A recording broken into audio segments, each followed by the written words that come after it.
Hey y'all, the hashtag CareFreeBlackGirl CookOut returns to LA this Saturday. Meet Black Women Healing Podcast in the Carefree Village for a day of food, games, and melanin. Enjoy live performances from some dope LA talent and a vendor market featuring amazing vendors like Black Women Healing Podcast. Tickets are on sale now. Snag one for as low as $10. All of this information will be in our description. Go get your ticket now. See you there.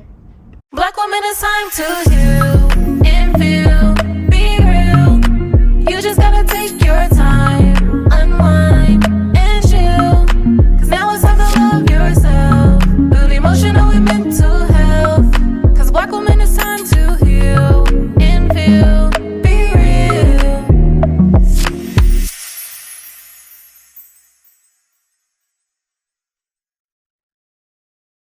Hey y'all, we're back with another episode of Black Women Healing Podcast, and today we have a special guest as usual.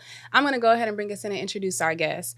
Our guest is an athlete, author, and speaker. Let me tell you a little bit about him. So he is a Paralympian on Team USA. He won bronze in 2021, and more recently in 2023, he won gold in the long jump. He represents multiple intersectionalities of the human experience, which we'll get into, and he has also conducted keynote speeches at universities and nonprofits. Isaac is more than an athlete, though. Like I mentioned in the beginning, he is an author. He already has published a book called Guardians of the Orisha, and upcoming is his newest book, which I'll let him share a little bit about. Isaac, tell us about your new book. What's going on, everybody? Thank you first and foremost for having me on your platform. I really do appreciate it.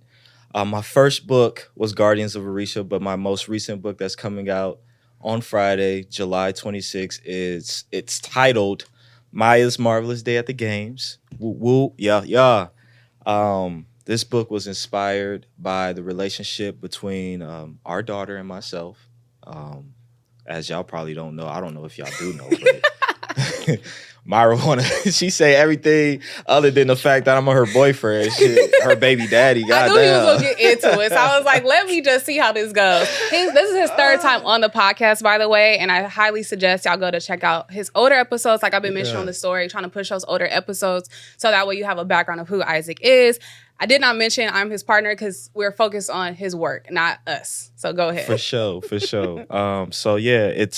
It's titled Maya's Marvelous Day at the Games. It was inspired by the relationship with me and my daughter, our daughter, Shyla, and my attempt to exposing her to various communities, one being the community that I'm in, the disability community. And so this story is told through the perspective of her, Maya, which is like I would say 8-year-old girl, and her first experience with being educated with the disability community is her first sporting event at the Paralympic Games, which is this summer in Paris, which is the same event that I'll be competing in this summer. I just found out today, actually, that I made the team.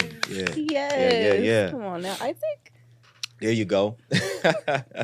That is absolutely amazing. So can you tell us how the idea was even birthed? I understand from you and Shyla, but a lot of people have kids and they don't be thinking of writing books. Can you tell us a little bit about that? Well, first of all, writing for me has been therapy. Been through a lot with track and field and just sports in general, and being so centered with sports, it was hard for me to find something else that I was good at, and I found writing. And it allowed me to be vulnerable. And so that's what inspired like storytelling for me. And this book is important because I find it that exposure for children is very important so they can be educated on what's around them. And I really want my daughter to be exposed to the world of disabilities for the simple fact that that community has incredible stories, and like the people within this community is incredible, and how we change how we see people with disabilities through what we can do instead of what people think we can do. That's very powerful. Yeah.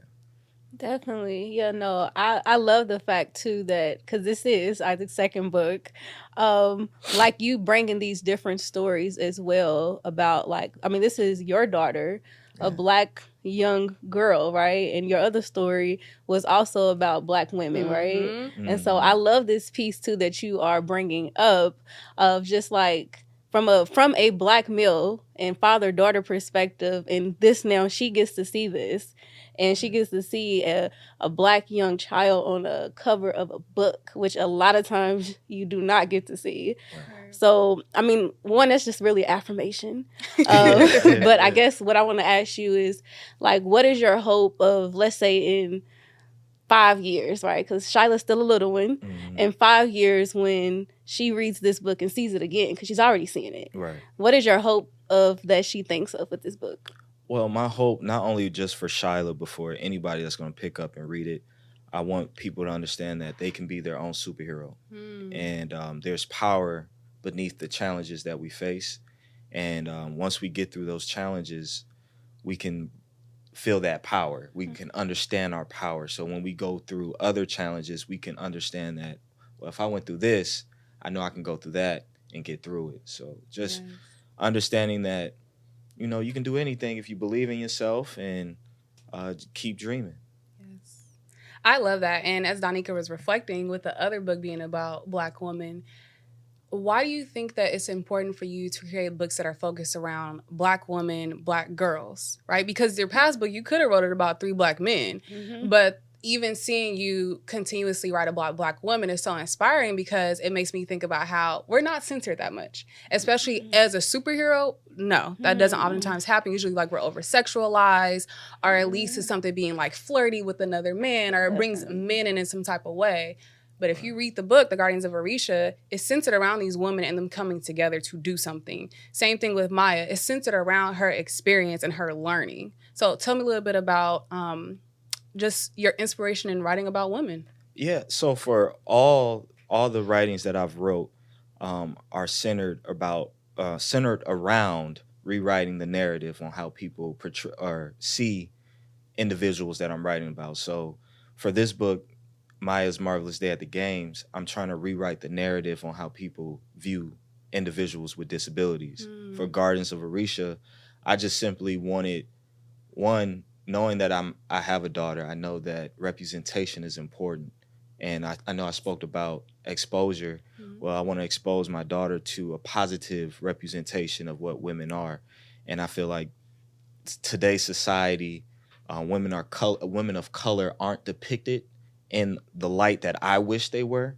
And so me rewriting that and creating my own world to share with my daughter, or whoever wants to pick up the book and want an escape from what you are seeing in front of you, that's what my writings are all about. So it's just rewriting the narrative, changing the thought that, you know, one, people of color are this type of way, or people with disabilities are this type of way. It's just creating your own world, creating your own universe is what I'm trying to do. I love that. And as we think about superheroes, when you think of your time as maybe a kid or even as a teenager, who was your superhero? My superhero? Man, you know, it's funny because this entire time, like growing up, right, I've always centered my heroes around sports, you know, and Kobe Bryant, of course, was my hero, Michael Jordan, those people, you know, those athlete icons. But now when I really think about it, but now that I think about it, I've always been my own superhero. And believing in myself was my greatest power.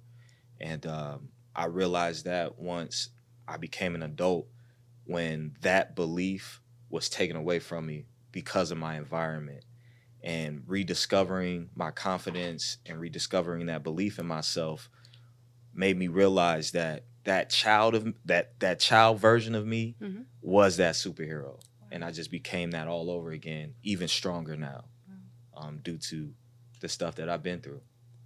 That just gave me chills. Oh my gosh. And even thinking about your relationship with Shyla and how she refers to herself as a superhero.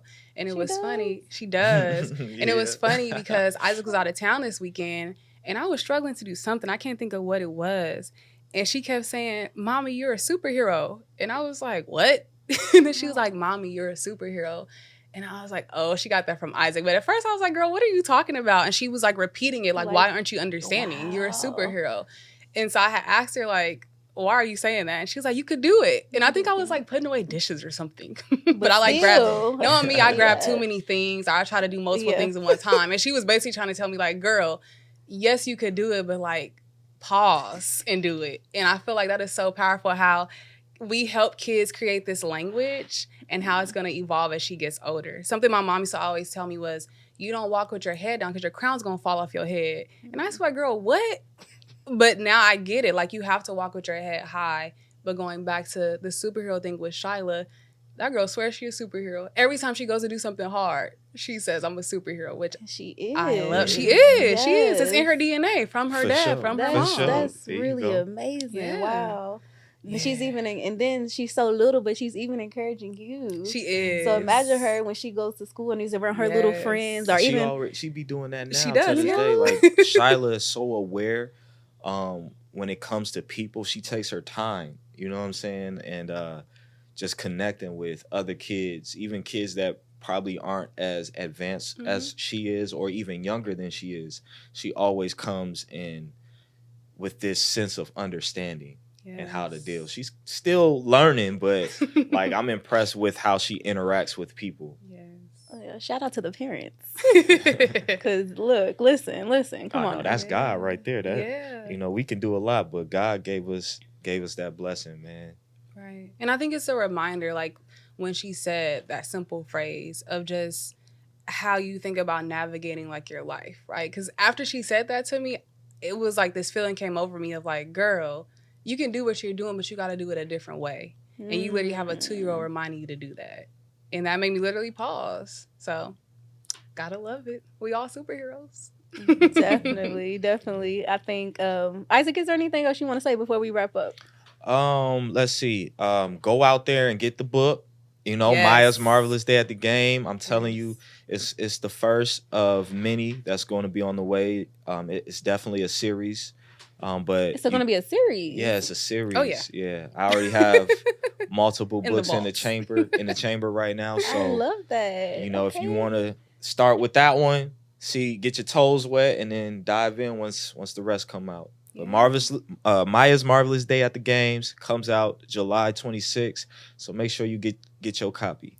Let's also give some attention to the fact that you're going to be competing this summer in Paris. Yeah, shit, I forgot. Is there a space where people can watch you? Yeah, you can watch me on Peacock. Yes. I think.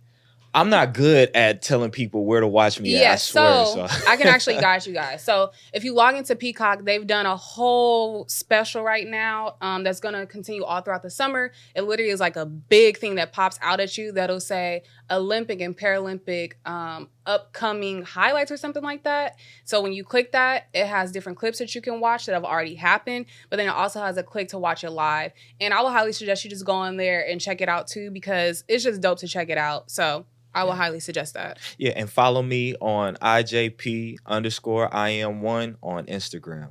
Yes. We going for gold, right? Oh, we already won it, baby. Yes. We already won it. All right, y'all. Well, that is it for this week's episode of Black Women Healing Podcast. Make sure y'all buy this book. Make sure y'all also buy our book. You know, we have some great healing modalities, as Josh mentioned in our previous episode, how there are many different forms to heal. And even reading something that is a kid's book can be healing for you in addition to our workbook. So please check both of those out. That is it for this week's episode.